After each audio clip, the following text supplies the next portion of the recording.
Today we look at a BBC Micro I've just picked up, and it was intentionally for spares originally. I bought it on an online auction site, and it was meant to be as a spare machine, and also because it came with a teletext adapter which I wanted to kind of play with, see if I could do something with. The computer itself is here, and it's kind of arrived in quite a bad condition with half the ROMs popped out of its socket, so it wasn't even packed. So we're going to have a quick look at it, but what I was surprised about is how loaded this machine is. I mean, it's loaded to the guns on this machine, so we need to inspect to see what somebody's done to it in the past, and then hopefully we may be able to get it working. But it came with this, a Quest mouse, and it's sat here. Looks like it's a user port, plugs into the user port, but I haven't really had a good look at it yet. But it's got to be one of the earliest mouse systems, or mice systems, for one of these 8-bit computer lines. So it would be interesting to see if it works. And it also comes with a big old chunky teletext adapter, which will be quite interesting to see if it still powers on and still works. I'm kind of hoping the ROMs are with the machine yet, but I need to have a good look at it. Bone fine things like these are getting rarer and rarer, and they're also starting to cost a lot of money, even if people don't know if they work or not, which is quite interesting. I mean, you know, would you go out and buy a car that somebody has, well, I don't know if it runs, but it seems to me like this is something that people are interested in. These things are doing more and more often. So I took a chance, and I went out and bought this machine for spares. So let's have a good look at it. Now, the condition of this machine is what you could only be really describe as a doer-upper. It's disgusting. It's yellow in the extreme. It was meant to have been stored in somebody's attic for the past 30 years, but not so sure. I think it's been exposed to some kind of either heat or UV light, and it's gone an absolutely disgusting colour of awfulness, really. The keyboard is earlier. It's slightly lower in profile, and it looks alright. It feels nice. It seems to be working the way it should be, and hopefully all the keys work. But what kind of gives it away as it's being used for something slightly different than most of the micros at the time, most of the BBC microcomputers at the time, is it's got a teletext card on here, and it would be nice to find out what it can and can't do. And if we can get it working, I think this case has to go. It's got a lot of wear and tear to it, so it looks like it may have been used in a commercial setting. And the teletext adapter has fared a little better, but not a lot, so that needs looking at. And the mouse itself is better, but it's still very yellow and very worn. So let's have a look inside the machine. I've already taken the screws out of the case. I'm just going to lift it off, and I've taken the screws out of the keyboard as well, ready to have a look at it. And you should be able to see from here that it is quite dusty inside. But one thing, if I just lift this up a little bit and give you a better view, that you may or may not notice, is that it has a huge daughter card on it. And when I picked this up originally and powered it in, all it did was screech at me. There was no normal BBC Micro beep, so realised that this daughter card wasn't plugged in. It plugs in the motherboard at 2 places, which is these 2 ICs here, and that's the only thing that's keeping this board in place. So I'm guessing with use and heat it's probably going to pop at some time, you know, lift out, but we'll come to that, you know, as we need to. So I'm going to go through some of the ROMs that are on this machine. You go at disk filing system. You have a burnout ROM, your help ROM. You've also got a extended disk operating system ROM, and luckily we have the ROM for the teletext adapter. So I'm just going to give you a closer look at these. Here's a close look at this daughter card. We have basically Word Aid. I think that's WordWise Plus. We got teletext adapter.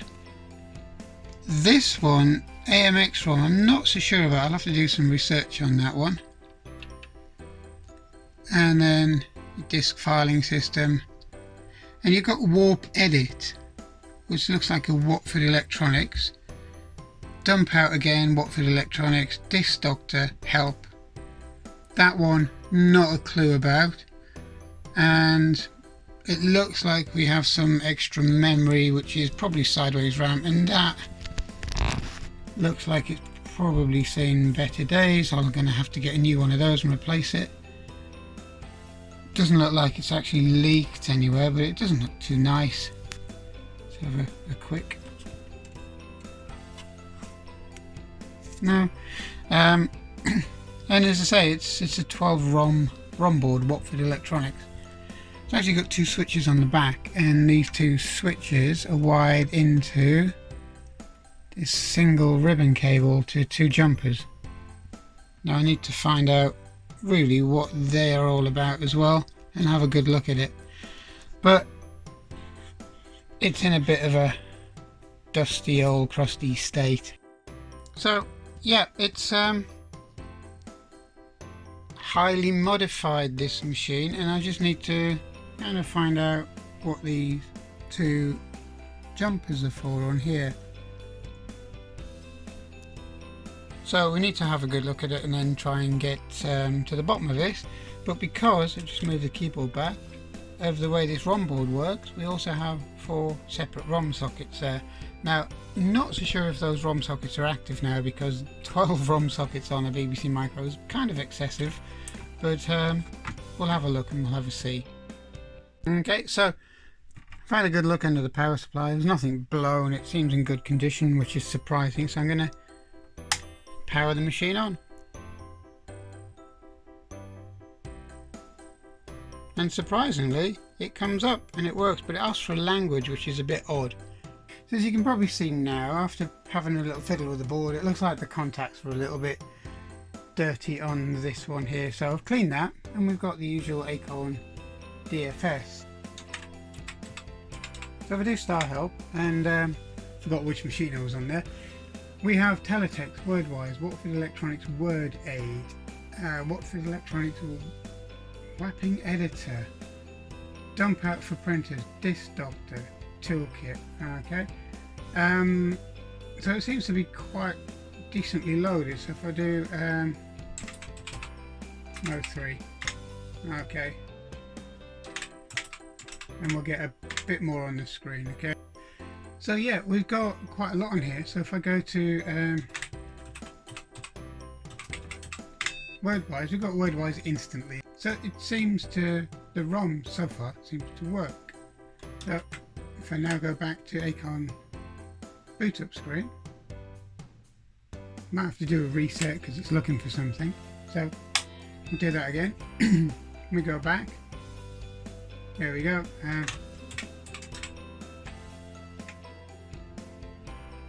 Let's see if we can go to Word Aid. WordWise Plus, Word Aid. So we have a few little options on here, which is label printers, mail merger, chapter marker, disk drive select, printer codes for Epsons. So go to T, and then you can do is a hole.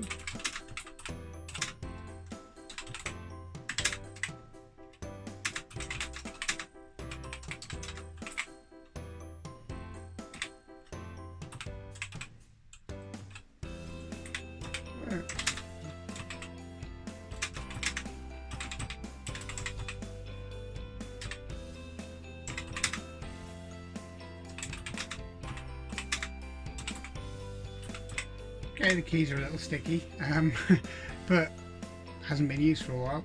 Okay, so yeah, right, so that works as well. So let's see what else we've got on this machine that actually works. It's WordWise Plus. So WordWise Plus does the job. This also works. There you go. So it seems that this seems to work fine. So we've got WordWise and WordWise Plus. Disk filing system also seems to work. WordAid seems to work. It all seems to be centered around somebody who did a lot of editing and text work here. So I don't think this machine has any massive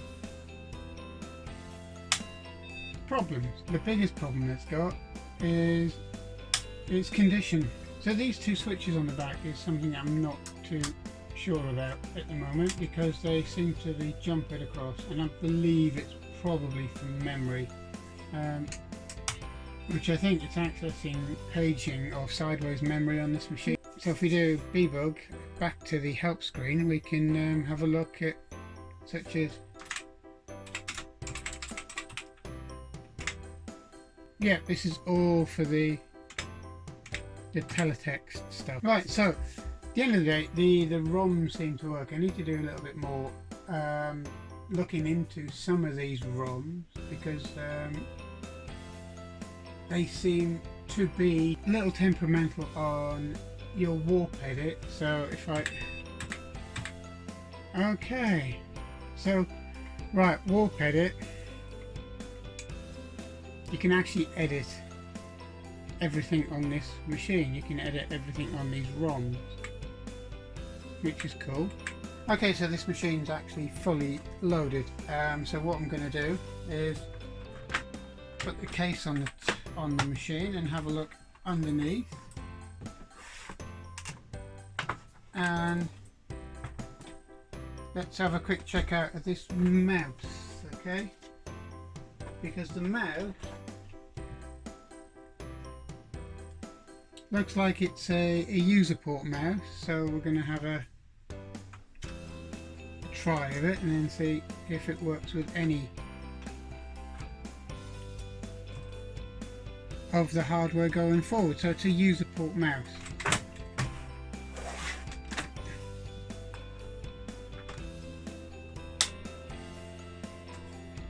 Which it doesn't like.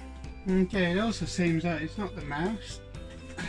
As I thought, this ROM board is going to be an absolute pain in the backside, because the second you move this machine, the ROM board actually pops out. So I'm going to have to do something with that. I think I might have to solder it in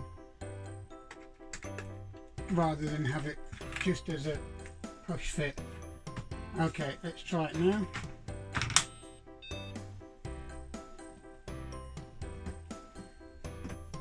Yep, we have the same issue every time this ROM board gets moved.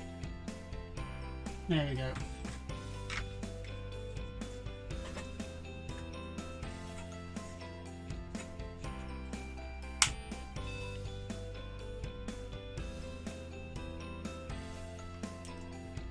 Okay, it also seems that it's not the mouse. As I thought, this ROM board is going to be an absolute pain in the backside, because the second you move this machine, the ROM board actually pops out. So I'm going to have to do something with that. I think I might have to solder it in rather than have it just as a push fit. Okay, let's try it now.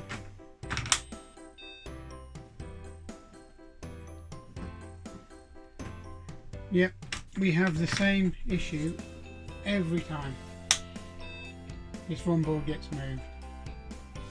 There we go. Okay, so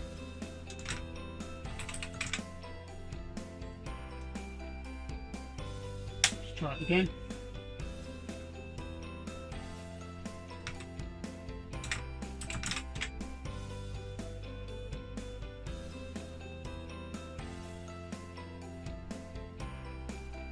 Okay, so we'll go to WordWise.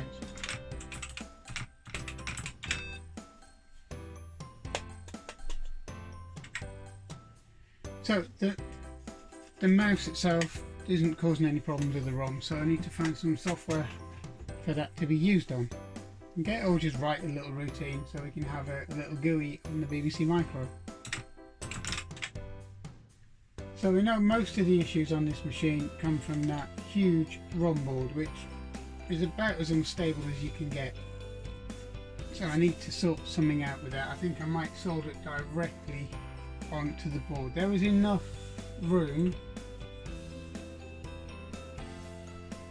to put a double height socket on there and a couple of standoffs, because it's not the best. I mean, no wonder Watford Electronics went under after a while if they were doing stuff like this, because it's a bit shonky would be the word. Okay, so with the teletext adapter in. Okay, so it is looking for a signal, but obviously there's nothing analog anymore, so it would be kind of nice to use this case for something else, or try and make a modern recreation of a teletext adapter, so it's just you get the idea of what it's meant to do. But it works, the interface works, and it sees it as an adapter, but there's no signal, which is good. So just get some of the muck off the case.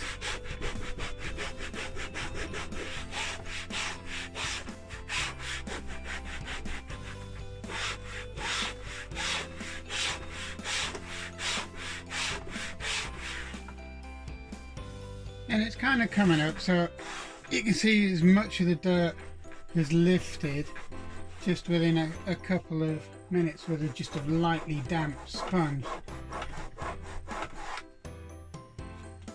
So I don't think it's ever going to be the cream colour that it was originally, but it's, you know, it's not going to be too bad, but it is pretty much disgusting. So I might use this case in one of my not retro brighting, because I don't think we should be doing that, but I might try the ozone method because it seems a lot gentler, and obviously it's not particularly the right time to use the sun at the moment because we're coming into late autumn. This machine works. It has an editor on it which allows you to inspect the ROMs, which is brilliant. I'm going to have to use it. As a purchase that I originally purchased for parts, it's quite a good one. Yep. So the restoration of this machine needs to be done because we have sticky keys, the case is in a bad way. So it's something that I'm going to have to do next. So that'll be my next look at this machine, will be when we take it apart and start restoring it. Right, so what do I think of this BBC Micro? I actually think it's not a bad machine. I think it needs a lot of love and care to bring it back round, and I think it has a few issues. Every now and again when you boot it up, it comes up with language because there's not a really good connection on those ROM sockets or that expansion board.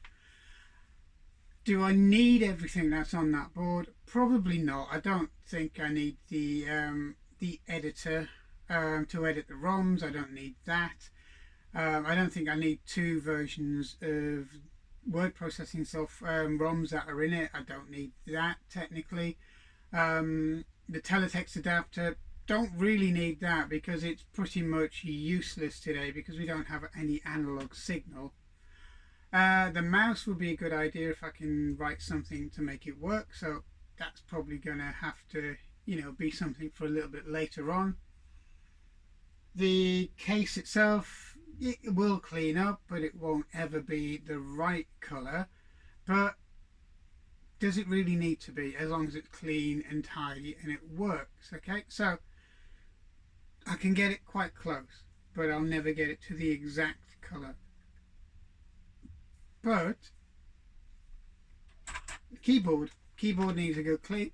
All the switches need cleaning, all the contacts need cleaning, and I also need to find a way of stopping that ROM board from lifting, which is what it does every other time you turn it on. So as a machine, it's got issues, but as a impulse purchase for parts, it turned out great, and it's something I don't particularly advise you to do unless you really do need parts. If you're buying a machine that's untested on eBay, then it's generally untested because he's plugged it in and it doesn't work, and he's just listed it as untested. So be careful of that because there's a lot of that goes on. I was lucky with this one. It was genuinely untested, so it's going to make a nice project. Is it worth saving? Well, yes, it is, because mainly because I believe it was a development system. I need to look into it a bit further because of the amount of stuff that's in this machine. It's not somebody that would normally be a casual user or somebody who used this machine for education or even a hobbyist. It's more of a development system, and I think it would be nice to find out what it was actually used for and where it came from, which hopefully I can. But this is just a quick overview of an eBay buy of a BBC Micro, and this, so far I've been quite lucky, but it's going to take me a good half day to a day or probably longer to get this machine working the way it should be. Okay, so thanks for watching. Thanks for taking your time to come with me on this journey, and I hope you like what you've seen. Please subscribe, and we'll do a little bit more in the future. Okay, thank you.